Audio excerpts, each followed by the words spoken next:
Breathe deeply. Let your body feel heavy, like autumn leaves settling gently onto still water. The world around you grows quiet. Now just the hush of wind through tall grass, the distant chirp of crickets, the warmth of a crackling hearth at your back. Let your eyelids flutter shut, and imagine a valley nestled between emerald hills, where the air smells of wild thyme and damp earth. This is where our story begins, not with shouts of war, but with the soft sigh of a land preparing to witness something both grand and fleeting. Our story today begins at dusk, on the eve of a battle that would be remembered not for its bloodshed, but for its quiet brilliance. Picture the year 1326, a time when knights clanked in armor like tin soldiers, and castles perched on cliffs like stone sentinels. Yet here, in this hidden valley, there is no clatter of swords, only the rustle of parchment as a weathered commander unrolls a map by firelight. His name is Sir Aldrich, a man whose face is etched with lines like old tree roots, and whose voice carries the calm of a lighthouse beam cutting through fog. "Relax, my friends," he murmurs to his gathered soldiers, "though they are more like students tonight. A battle is not won by the strongest arm or the sharpest blade. It is won here," he says, tapping his temple. "And here," he adds, pressing a palm to his chest. The fire pops softly, casting golden ripples across their faces. Around them, the forest hums a chorus of owls, frogs, and the whisper of pine needles dancing in the breeze. Sir Aldrich's plan is simple, yet profound. He asks his men to imagine the battlefield, not as a place of chaos, but as a Each hill is a rook, he explains.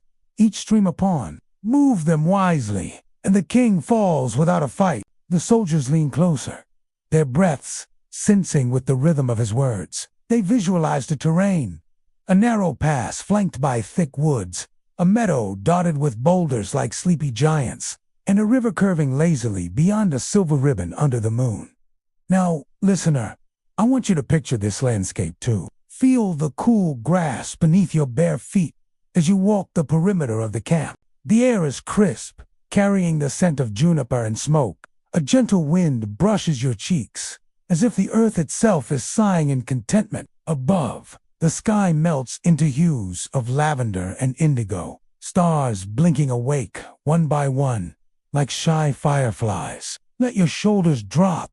Let your thoughts drift like clouds. Sir Aldrich's strategy hinges on harmony with this land. We will not charge blindly, he tells his men. Instead, we will listen to the wind, to the creak of branches, to the enemy's footsteps in the dew. He gestures to a scout, a wiry youth named Tom, who mimics the call of a night. The forest speaks in secrets.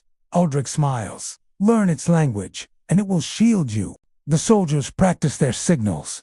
A wolf's howl for retreat, an owl's hoot for danger, a crow's call for advance. Their voices blend into the night, indistinguishable from the creatures around them. Even their armor is muted blankets of felt, draped over chainmail to silence their approach. Bows are strung with sinew, arrows fletched with soft owl feathers. Everything is designed to flow like water, not crash like waves. As the fire dims to glowing embers, Aldrich leads them in a final ritual.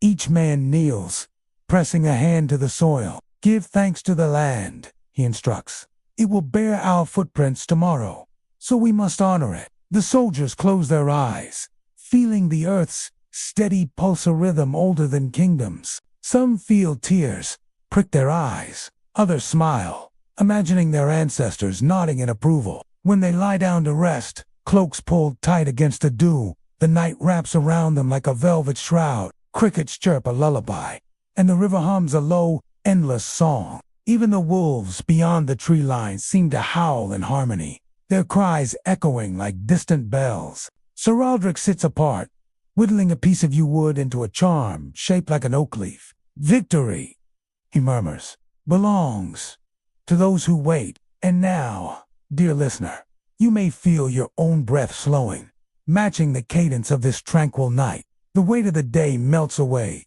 leaving only the gentle rise and fall of your chest. You are safe here, cradled by the valley's embrace, as the stars weave their silent stories overhead. The first light of dawn arrives like a whispered secret soft gold, seeping through the trees, painting the dewdrops on grass blades with tiny crowns of light. The valley stirs, not with the clamor of war, but with the gentle rustle of creatures waking. A fox padding silently through bracken, a sparrow shaking its wings free of moss, a deer lifting its head to taste the air. Sir Aldrich stands at the edge of the camp, his silhouette framed by the rising sun. His armor glints faintly, but his posture is that of a man savoring a morning cup of honeyed tea, not preparing for bloodshed. Today, he murmurs to no one in particular. We move like the river. He kneels, dipping his fingers into a stream that giggles over smooth stones. See how it bends? Never breaks. It finds the path of least resistance, yet carves canyons over time. His soldiers rise slowly, their movements deliberate, unhurried as though they, too, are part of the landscapes. Slow breath, they roll their cloaks into tight bundles, fasten felt-covered shields to their backs, and tighten the leather straps of their boots. No clangs, no shouts, only the occasional creak of a bowstring, tested by Tom, the scout, whose eyes gleam with the focus of a hawk sighting prey. The enemy approaches from the east, a band of mercenaries hired by a rival lord, their armor dulled with travel, their banners snapping like irritated wasps. But Sir Aldrich's men do not march to meet them.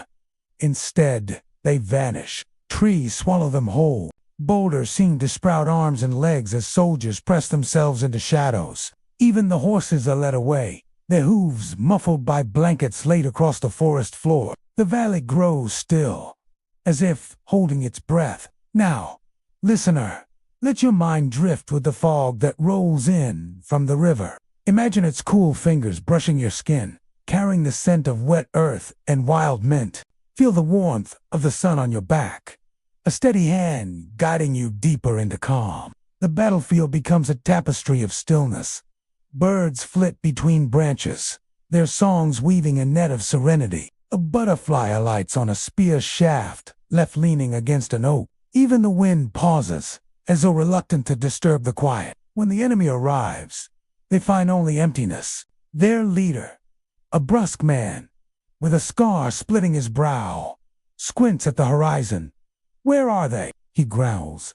His men shift uneasily, grips tightening on sword hilts. But there is no charge. No clash of steel, only the creak of a branch as Tom, high in the canopy, drops a pin. It plops into a stream, and the sound ripples outward, drawing eyes upward, then sideways, then everywhere at once. A soldier jabs at the air with his dagger. Did you see that? He hisses. Sir Aldrich's plan unfolds like a spider spinning silk. His men are unseen, their presence marked only by subtle tricks. A boot print dissolving in the mud, a flicker of movement mistaken for a deer, a distant owl's hoot that freezes the mercenaries mid. They are herded not toward battle, but toward confusion. The narrow pass becomes their labyrinth. Every turn reveals a new uncertainty. A boulder seemingly rolled into place overnight, a patch of ground churned to slick mud by phantom footsteps, a thicket of brambles where none had been before. And all the while, the valley sings. Crickets saw their legs, frogs puff out their throats in rhythmic croaks. Even the leaves seem to whisper secrets in a language just beyond understanding. The enemy's nerves fray like old rope. They're everywhere. A soldier cries, spinning in circles. No, mutters his comrade. They're nowhere. And we're the ghosts. Sir Aldrich watches from a ridge, his posture as relaxed as a shepherd surveying his flock. He raises a hand. A signal. Tom lets loose an arrow fleshed with owl feathers, not at a man, but at a pouch of powdered chalk strapped to a low-hanging branch. The arrow strikes true, bursting the pouch. A cloud of white dust puffs into the air, catching the sunlight like a wisp of enchanted smoke.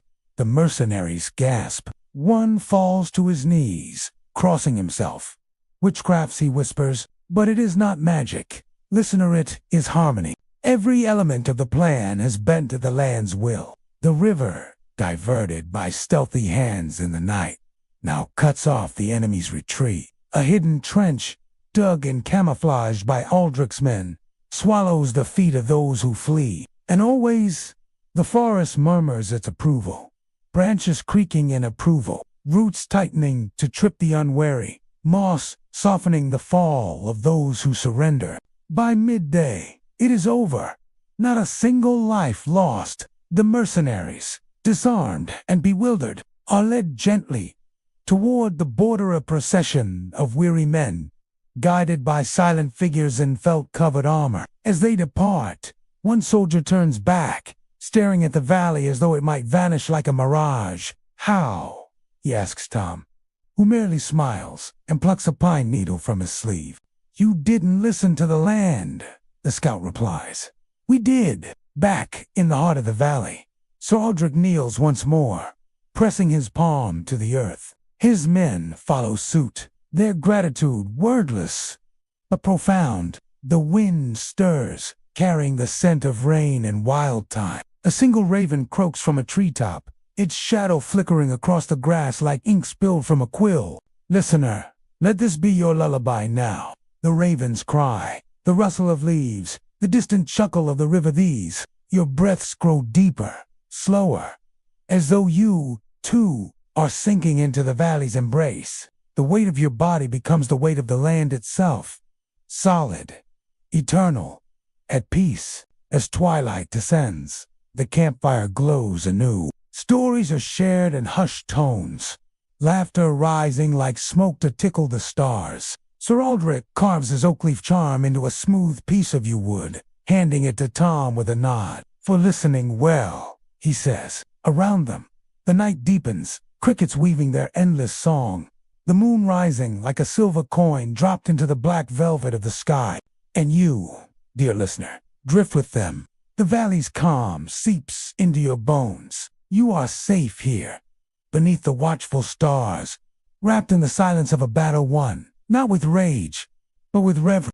The valley breathes again. By the time the last of the enemy's footsteps fade into the distance, the land has already begun to mend itself. The trench dug by Aldrich's men fills with rainwater, becoming a mirror for the sky. The chalk-dusted path is swept clean by the wind, as if the earth itself wishes to forget the tension of the day. Even the trees seem to sigh, their branches relaxing from the vigil they kept. So Aldrich walks the battlefield alone, his boots silent on the grass. He pauses where a soldier once stood, trembling, now nothing but a patch of flattened weeds. He kneels, brushing his fingers over the earth. "You held your ground," he murmurs, "not to the land, but with it." A beetle scuttles past, its shell glinting like polished bronze. Aldrich smiles, and so did we. The soldiers gather at the riverbank, their armor shed like old skins. They wade into the shallows, laughing as minnows dart between their legs. Tom floats on his back, arms flung wide, staring at the clouds. "It's like the river never knew there was a battle," he says. "Or maybe it just forgave us quickly." Aldrich joins them, rolling up his sleeves to reveal forearms, etched with old scars and new. He cups a handful of water, letting it slip through his fingers. "The land doesn't keep score," he says. "It only asks that we tread gently." The soldiers nod, their faces soft by exhaustion and something else, perhaps, or the quiet joy of having won without losing themselves. As dusk settles, they build no bonfire, only a small hearth, ringed with stones. The flames dance low, casting shadows that flicker like old memories. They share bread and dried apples, passing a flask of mulled wine that smells of cinnamon and cloves. Stories are told not of glory, but of near misses and laughter. Tom recounts how he startled a boar into the enemy's path, sending them scattering. Another man mimics the scarred mercenary's furious growl when the chalk burst, earning gales of quiet laughter. Above them, the stars bloom fully now. The Milky Way spills across the sky like spilled grain, a harvest of light. A barn owl glides overhead, its wings whispering against the night. The soldiers lean back, their eyes heavy, their breaths slowing until they move in unison, a chorus of sleep. Sir Aldrich alone remains awake, his back to the fire, facing the darkening woods. He carves the final shape into his oak leaf charm, a tiny spiral, the symbol of eternity. He tucks it into his pouch, then rises, joints creaking like an old ship's timbers. He walks to the edge of the camp, where the forest meets the meadow, and stands there, a sentinel of stillness. Listener, feel his calm now. Let it seep into your bones, like the warmth of a sunbeam, through closed eyelids. You are here, in this hush between heartbeats, where time stretches like a cat yawning awake. The fire pops softly behind you. The owl's wings brush your cheek in imagination. The river hums its lullaby, and the stars stitch their stories into the fabric of your dreams. Aldrich closes his eyes, not to sleep, but to listen. The valley speaks in rustles and whispers. The creak of a branch, the sigh of a stone, the distant splash of a fish breaking the surface of the river. He hears it all, and in that hearing finds peace. When dawn comes, it will bring new travelers to the valley, shepherds driving flocks, merchants with carts creaking under the weight of spices and silks, children chasing butterflies. They will find no signs of war, only the quiet pulse of life. But if they pause and listen closely, they might hear the echo of Aldrich's lesson. That strength lies not in force, but in harmony. That to win is not always to conquer, but sometimes to wait, to watch, to yield like the willow and endure like the oak. And you, dear listener, carry this story now. Let it nestle in your heart like a warm stone. When the world feels loud, return here to the valley, the hearth, the soft crackle of leaves underfoot. Let your breath slow. Let your shoulders soften. Let the stars above weave their gentle spell, binding you to this peace. Sleep now, for the battle is won. The land rests, and you, too, are safe.